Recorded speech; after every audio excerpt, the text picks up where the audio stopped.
जय श्री राम दोस्तों, आज मैं लेकर आई हूँ एक अनोखी दिव्य और चमत्कारों से भरी कहानी।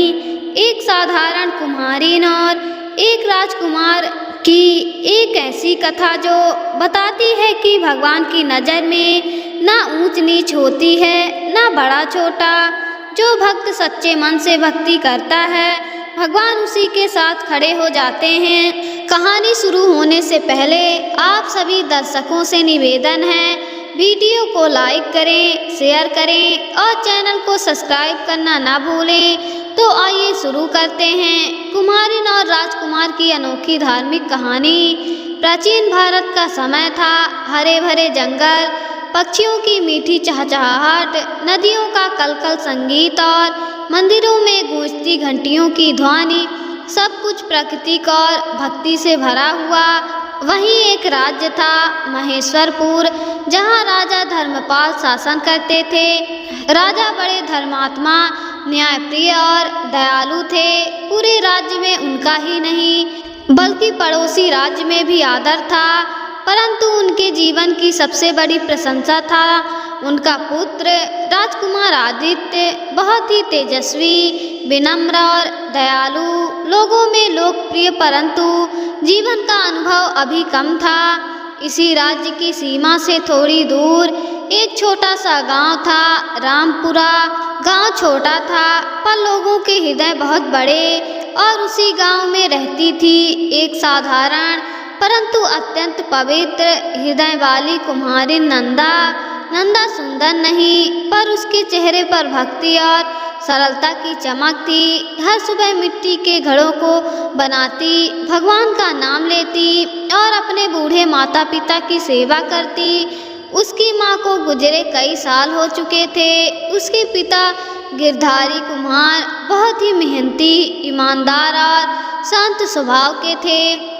नंदा का विश्वास अटूट था, मेरा हर काम भगवान श्री विष्णु की कृपा से होता है।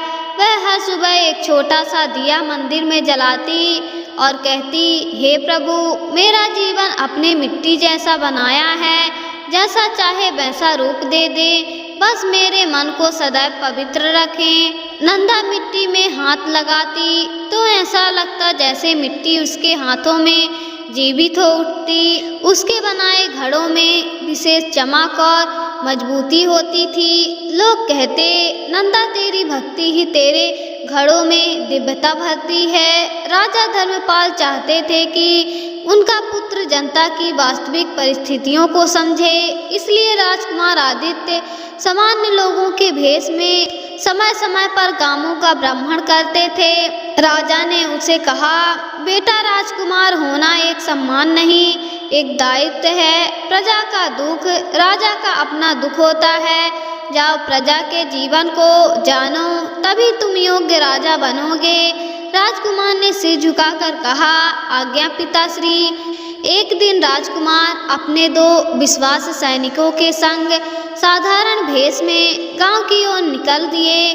सड़क के किनारे उसने देखा एक लड़की मिट्टी के घड़ों से भरी टोकरी उठाए जा रही है। धूप तेज थी पर वह मुस्कुराते हुए जा रही थी। उसके कपड़े सादे, थोड़े पुराने, पर उसका चेहरा शांत और तेजस्वी था।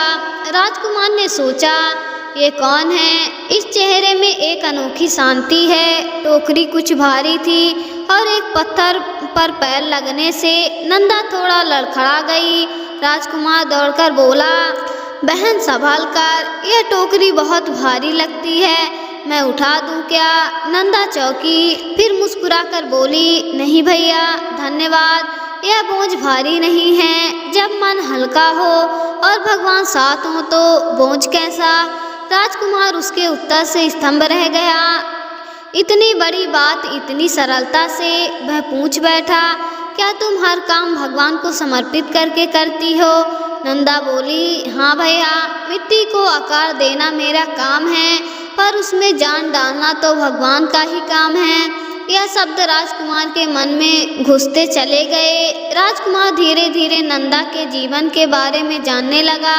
वह रोज सुबह 4 बजे उठकर मिट्टी लाती। पिता बीमार रहते थे, इसलिए वही सब काम करती थी। एक दिन राजकुमार बोला, तुम्हारे जीवन में बहुत कठिनाइयाँ हैं, क्या कभी शिकायत नहीं आती? नंदा मुस्कुराकर बोली, कठिनाइयाँ ही इंसान को मजबूत बनाती है भैया। भगवान उसी की परीक्षा लेते हैं जिसमें आगे बढ़ने की क्षमता हो। शिकायत तो कायरों का काम है। राजकुमार ने मन में कहा, राजमहल में रहते हुए भी ऐसी सीख नहीं मिली जितनी इस कुम्हारिन ने 2 बातों में दे दी। एक दिन गांव में एक वृद्ध महिला बेहोश हो गई। लोग इधर उधर खड़े होकर देखते रहे, पर नंदा ने बिना सोचे समझे अपनी घड़ों वाली टोकरी एक तरफ रखी, महिला को गोद में लिया और पानी पिलाया। राजकुमार देख रहा था, किसी भी राजा या रानी में भी शायद इतना करुणा भाव नहीं देखा था उसने। वृद्धा को होश आया तो वह बोली, बिटिया भगवान तेरा भला करे, तेरे हाथों में कोई दिव्यता है। नंदा ने कहा, दिव्यता मेरे हाथों में नहीं, प्रभु के नाम में है। राजकुमार को ऐसा लगा कि भाग्य किसी विशेष कारण से उसे इस कुम्हारिन से मिला रहा है। दूसरी ओर राजमहल में चर्चा थी कि राजकुमार की शादी किसी बड़ी रियासत की राजकुमारी से तय की जाएगी। मंत्री, दरबारी, पड़ोसी राज्य सब बातें कर रहे थे, लेकिन राजकुमार का मन बेचैन था। वह सोचता, सत्य, सरलता और भक्ति ये गुण तो राजमहलों में कम हो रहे हैं, पर एक साधारण कुम्हारिन में ये अनगिनत हैं। क्या भगवान ने मुझे कुछ सिखाने के लिए ही उसके रास्ते में भेजा है? एक दिन गांव के पास स्थित प्राचीन महादेव मंदिर में एक बड़ा उत्सव था। राजकुमार भी साधारण भेष में आया था। नंदा भी वहां पहुंच गई थी। मंदिर में एक बहुत पुरानी परंपरा थी, जो भक्त सबसे पवित्र मन से ध्वजा चढ़ाता है, भगवान उसी की मनोकामना पूर्ण करते हैं। उस दिन भीड़ बहुत थी, हर व्यक्ति ध्वजा चढ़ाना चाहता था। नंदा धीरे से लाइन में खड़ी थी। उसके हाथ कांप रहे थे, क्योंकि वह अपने पिता की बीमारी के ठीक होने की मनोकामना लेकर आई थी। राजकुमार थोड़ी दूर पर खड़ा सब देख रहा था। जब नंदा की बारी आई, अचानक तेज हवा चली और दूसरे भक्तों की ध्वजाएं गिरने लगी। लोग भयभीत हो गए, पर नंदा की ध्वजा एक चरण भी नहीं हिली। वह सीधे मंदिर के शिखर की ओर खड़ी हो गई, मानो भगवान ने स्वयं थाम ली हो। लोग बोले, यह तो चमत्कार है। पुजारी आगे आए और बोले, बिटिया भगवान तुम्हारे मन की भक्ति से प्रसन्न हुए हैं। नंदा की आंखों से आंसू बह निकले। राजकुमार भी इस दृश्य से भावुक हो गया। उसने मन में कहा, जिस लड़की को भगवान इतना सहजता से स्वीकारते हैं, उसके हृदय की पवित्रता कितनी महान होगी। ऐसा भक्त मैं पहली बार देख रहा हूँ। उस दिन के बाद राजकुमार हर दिन भगवान से एक ही प्रश्न पूछता, हे प्रभु, क्या मैं सच्चे मानव को पहचान पा रहा हूँ? मुझे लगता है मुझे इस कुम्हारिन से सीखना है, उसके जीवन को समझना है। वह प्रतिदिन गांव जाता और नंदा से बातें करता, पर वह यह रहस्य छिपाए रखता कि वह राजकुमार है। नंदा सोचती थी, वह एक साधारण व्यापारी का बेटा है। गांव में एक धनी व्यक्ति था, भवानी सेठ, स्वभाव से घमंडी, लालची और क्रूर। उसे नंदा की सादगी और भक्ति पसंद नहीं थी, बल्कि उससे ईर्ष्या होती थी कि लोग उसकी इज्जत करते हैं। उसने कई बार नंदा को लालच दिया कि वह उसके लिए खास घड़े बनाए, पर नंदा ने मना कर दिया। सेठ जी, घड़े बनाना मेरा धर्म है। मैं किसी के दबाव में नहीं, बल्कि भगवान के नाम पर काम करती हूँ। भवानी सेठ यह अपमान सह नहीं सका। उसने मन में बदला लेने की ठानी। एक शाम राजकुमार नंदा के घर के बाहर खड़ा था। वह नंदा के पिता के लिए औषधि लेकर आया था, पर तभी 2 गुंडे आए और राजकुमार पर हमला करने लगे। राजकुमार ने प्रतिकार किया, पर उसने तलवार नहीं निकाली। नंदा बाहर आई और चिल्लाई, अरे ये क्या कर रहे हो, छोड़ दो। गुंडे नंदा को देखकर भाग गए। राजकुमार ने गहरी सांस ली और बोला, लगता है मुझे पहचान लिया है, या किसी ने मुझ पर कोई शक किया है। नंदा बोली, भैया आप पर हमला क्यों हुआ? राजकुमार चुप रहा। नंदा बोली, मैं नहीं पूछूंगी, शायद समय आएगा तो आप स्वयं बता देंगे, बस इतना कहूंगी, जहाँ सच्चाई होती है वहाँ भगवान रक्षा करते हैं। राजकुमार मुस्कुराया। वह मन ही मन सोचने लगा, इस साधारण कुम्हारिन के शब्दों में वह ताकत है जो बड़े बड़े गुरुओं में भी नहीं है। अब हमला होने के कारण राजकुमार को एहसास होने लगा, यदि मैं नंदा के पास आता रहूँगा तो यह उसके लिए खतरा बन सकता है। उसने दूरी बनानी चाहिए, पर हृदय उसकी ओर खींचता गया। उधर नंदा को भी महसूस हुआ कि उसका भैया कुछ छिपा रहा है, पर उसने कभी प्रश्न नहीं किया, क्योंकि वह संसार से नहीं, केवल भगवान से जुड़ी मानव थी। राजकुमार आदित्य गांव से लौट आया था, पर उसकी आंखों में नंदा की सरलता, करुणा और भक्ति की छवि घूम रही थी। वह अपने कक्ष में बार बार टहलता और सोचता, क्यों मैं एक साधारण कुम्हारिन के बारे में इतना सोचता हूँ? क्या उसकी भक्ति इतनी गहरी है, या मेरा मन स्वयं उसकी ओर खींच रहा है? उस रात राजा धर्मपाल ने उसे बुलाया। आदित्य, अब तुम्हारी शादी की बात पड़ोसी राज्य में आगे बढ़ रही है। राजकुमारी सुमेधा एक सुशील, संस्कारी और विद्वान कन्या है। कुछ ही दिनों में उनका परिवार यहाँ आने वाला है। राजकुमार पीछे हट गया, उसका चेहरा उतर गया। राजा ने पूछा, क्या बात है पुत्र, तुम उदास क्यों हो? राजकुमार कुछ क्षण चुप रहा, फिर बोला, पिताश्री, क्या राजा का पुत्र वह कर सकता है जो उसका मन कहे? राजा ने कहा, राजा का पुत्र वही करता है जो धर्म कहे, परंतु धर्म कभी मन के विरुद्ध नहीं होता। कहना क्या चाहते हो? पर आदित्य कुछ ना बोल पाया। वह जानता था, यदि वह कुम्हारिन के बारे में बताएगा तो समस्या खड़ी हो जाएगी। वह स्वयं भी समझ नहीं पा रहा था कि यह आकर्षण क्या है, भक्ति की प्रशंसा या भाग्य का संकेत। दूसरी ओर भवानी सेठ नंदा से बदला लेने के लिए तड़प रहा था। उसने अपने गुंडों को इकट्ठा किया और बोला, उस लड़की की भक्ति और सम्मान ने उसे घमंडी बना दिया है। अब मैं उसकी इज्जत मिट्टी में मिला दूंगा। ऐसी मुसीबत लाऊंगा कि वह जीवन भर याद रखेगी। उसने योजना बनाई कि नंदा पर चोरी का झूठा आरोप लगा दिया जाए। एक रात उसने अपने गोदाम से कुछ कीमती पात्र गायब कराए और उन्हें चुपके से नंदा के घर के पास फेंक दिए। फिर अगले दिन पूरे गांव में शोर मचाया, मेरी दुकान में चोरी हुई है। मालूम पड़ा है कि कुम्हारिन नंदा के पास वही सामान है। लोग इकट्ठा हो गए। नंदा स्तंभ थी। सेठ जी, आप कैसी बातें कर रहे हैं? मैंने तो कभी आपके गोदाम की ओर भी देखा नहीं। पर भवानी सेठ झूठ पर झूठ बोलता गया। भीड़ में से कुछ लोग बोले, नंदा ऐसा नहीं कर सकती, तो कुछ ने कहा, सेठ जी अमीर हैं, झूठ क्यों बोलेंगे? और यह बात राजमहल तक पहुंचना तय था। यह बात आदित्य के कानों तक भी पहुंची। वह गुर्राया, नंदा चोरी, यह संभव है। उसने तुरंत सैनिकों को लेकर गांव की ओर चल दिया।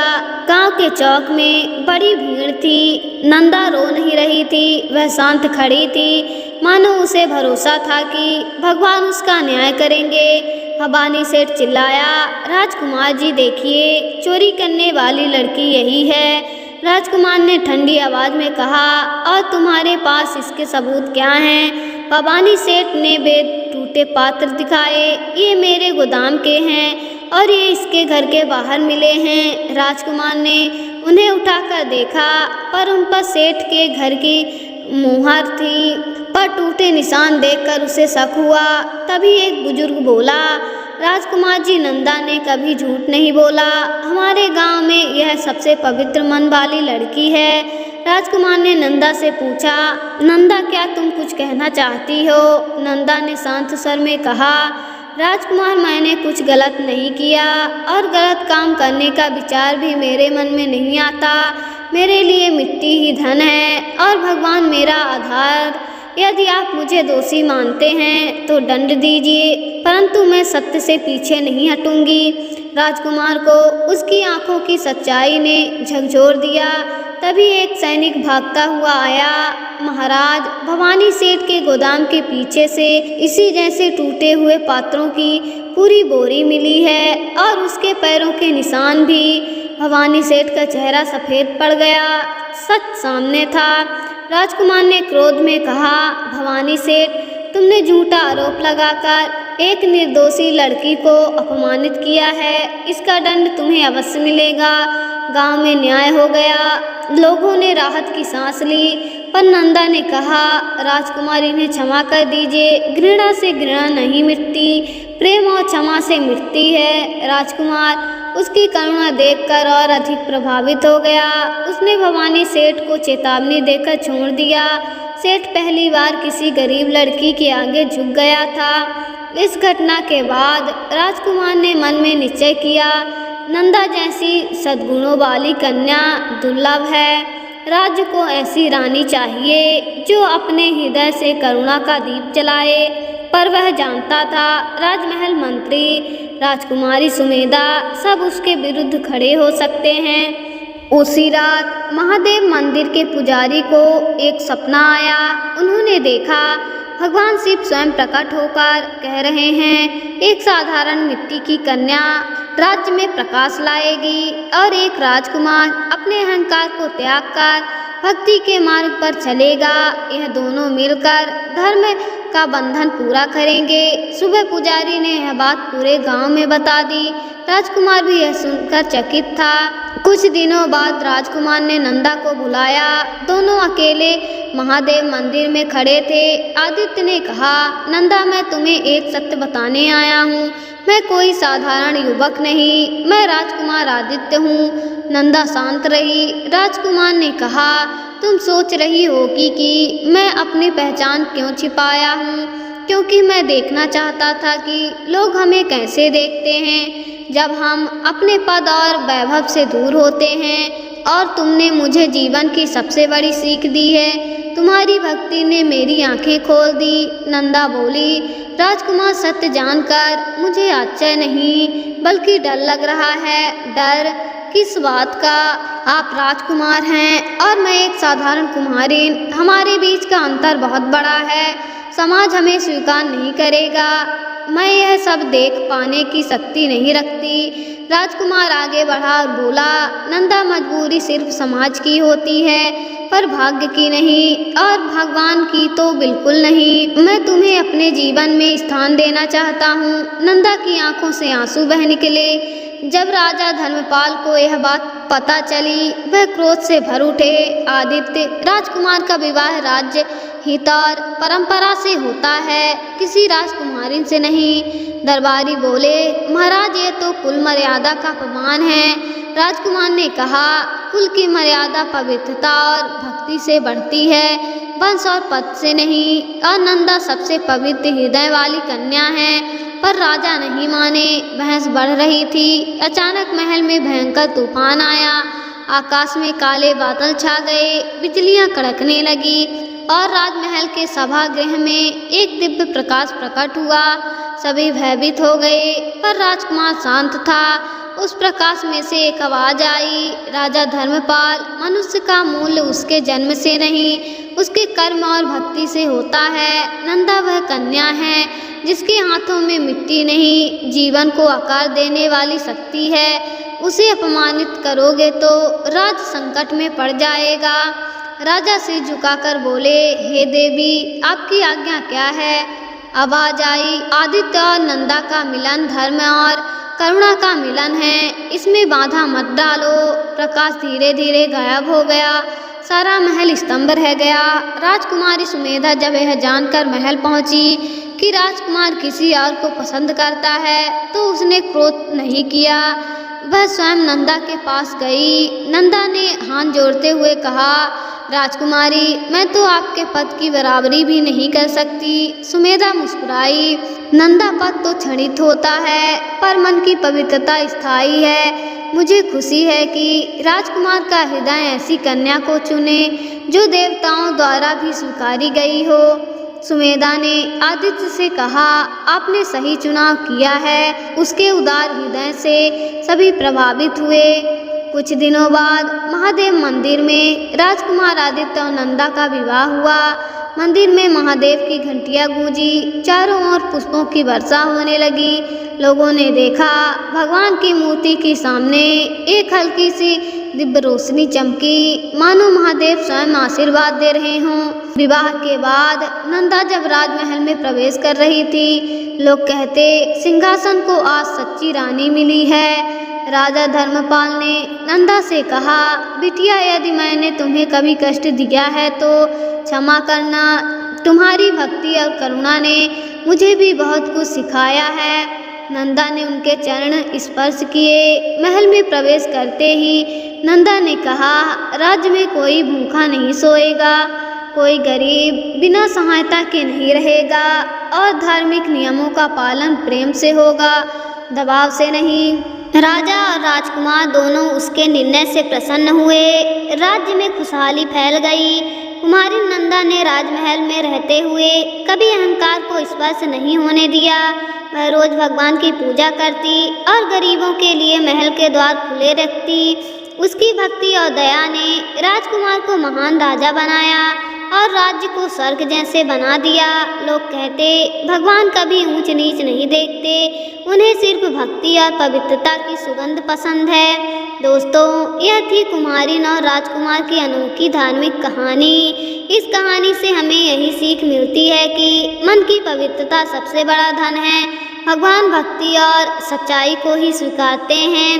अगर कहानी अच्छी लगी हो तो वीडियो को लाइक करें, शेयर करें और कमेंट में हर हर महादेव लिखें। धन्यवाद। मिलते हैं फिर नई वीडियो के साथ।